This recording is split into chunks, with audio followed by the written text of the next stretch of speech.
fi àkókò yìí bẹ ẹ̀yin ọba wa torí wọ́n ní nínú àjọ ọba ni a ti yọ ìjọba pàápàá gbogbo ọ̀rọ̀ nǹkan tó ń ṣẹlẹ̀ ní agbègbè wa nílẹ̀ Yorùbá pé kí oníkálùkù kí àforíkorí káfíkù lókù nípa ètò ajínigbé àwọn bàbá wa àwọn ìyá wa wà lọ sóko ẹlòmíì ò lè sùn ó forí lé oṣù kàmọ́ oṣù kárẹ̀pẹ̀tẹ̀ ọ̀rẹ́rù àgbà gẹ́gẹ́ bí bàbá wa tòbí ṣe sọ lẹ́ẹ̀kan wọ́n ní ọba tó gbọ́n kò dágbọ́n àwọn ìjòyè ẹ̀gbọ́n ni bí ọba kan bá gbọ́n kò dágbọ́ àwọn ìjòyè ẹ̀ náà gbọ́n ni ọlọ́run kò ní jẹ́ kí gbogbo wa gbọ́n lágbára ọlọ́run. Bàbá wa olóko Ìjẹ̀bú-Kúṣí mo ṣe bí ọmọ àtẹ̀tẹ̀ débi nígbà tí wọ́n ní ọ̀ ń bọ̀ lọ́nà torí nínú àjọ ọba nílẹ̀ Yorùbá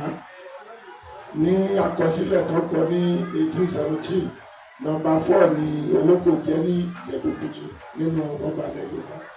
lágbára ọlọ́run ní yọ wọ́n nípò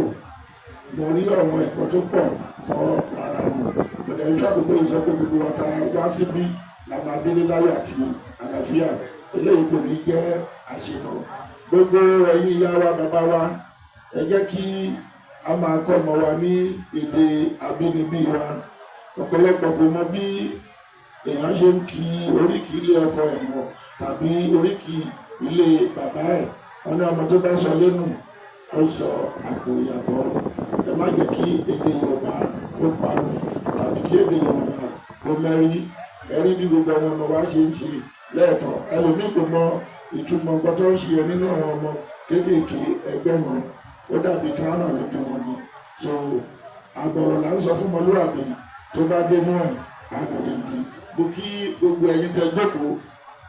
àti ẹni tí mi ò rántí láti dárúkọ lápọ̀tù lápòsì gbogbo wa náà làbá ní lárí làbá ṣòro ìlú ọkọ̀ báwọn.